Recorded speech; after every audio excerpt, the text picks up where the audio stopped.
destination is the stars.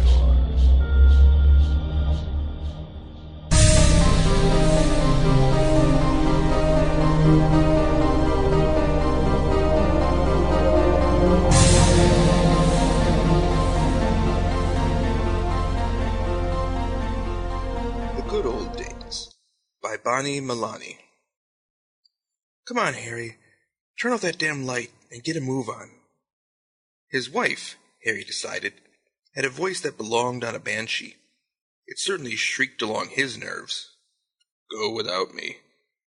Harry took what satisfaction he could out of the image of Marin County Society's own Gladys Morganlick moaning above someone's rooftop, and pulled the hurricane lamp a bit closer on the nightstand. Damn, he wished the lights could come back on. This close the lamplight seared his eyes right through his closed lids, but he didn't care.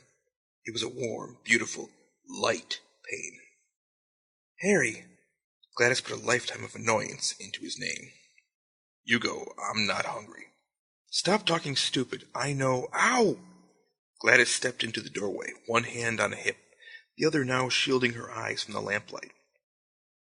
Somehow she'd saved her little black dress, a Versace if Harry remembered correctly, along with a pair of stiletto heels that gave her a ballerina lift. The clingy little thing still showed off her figure. She kept her weight up these past few months. Unlike himself, Harry's suit just hung on his thin frame now, like the night hung on his soul. For God's sakes, Harry, will you shut that light off and come on? What are you waiting for, an engraved invitation? Gladys angled her back to the light, hiding her expression. Now come on, there's a slam or rave or whatever they call them down in the Mission District. There'll be excellent pickings after all those young Googlers crash. Since when did you even know the Mission existed? San Francisco's techie homestead might be the trendiest district in the city, but it wasn't the kind of trend Gladys's socialites followed. What does it matter, Harry? Gladys took her hand off her hip long enough to rub her eyes. Sorry, I didn't mean to snap. Let's just go, okay? I don't want to go to the Mission. I want my sun porch and morning jogs and a well-done steak. Harry leaned back against the bedstand. Above his head, the lamp glow raised a sateen sheen on the crown molding edging the ceiling. I want my life back. Let it go, Harry. The good old days are gone. Gladys suddenly sounded weary. We can get past this. We're a team, remember? She leaned her back against the door jamb, stared into the shadows away from the light. We've got the time. We can rebuild. Rebuild how? Harry shrugged off the theater cape he pulled over his head to shut out the light. It wasn't supposed to be like this. It was supposed to be better. It can still be better if you'll just get the hell out. Gladys's patience gave out in a flash of white teeth, but she was too thoroughly Nob Hill to snarl properly. She bit her lip closed, did the visible 10 count. Sorry, she said, when she had her voice under control again. That didn't come out right. I just meant... I have to go out, I know. Then do it. Gladys softened her tone. Come on, Harry. It's not that bad, really. You can see the lights of San Francisco from out here. She held out a slender hand. Come see. Harry stared at her hand as if it were some magical, mythical creature.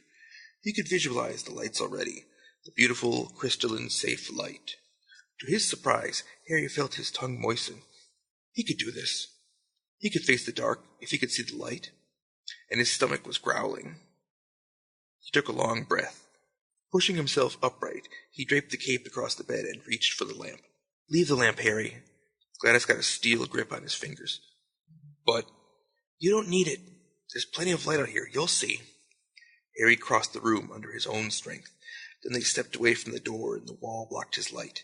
The terrible, terrifying darkness wrapped itself around him, trying to suck the life out of his lungs, suffocating him. He tried to run, get back to his light, but Gladys dragged him onward till the cold wind off San Francisco Bay slapped him in the face. And then they were outside, out into the nightmare of the midnight woods, out into the smells of prey scent and fear, out where the shadows stretched dark tentacles towards him. You said there were lights, Harry shrieked. You said we could see the city. You can.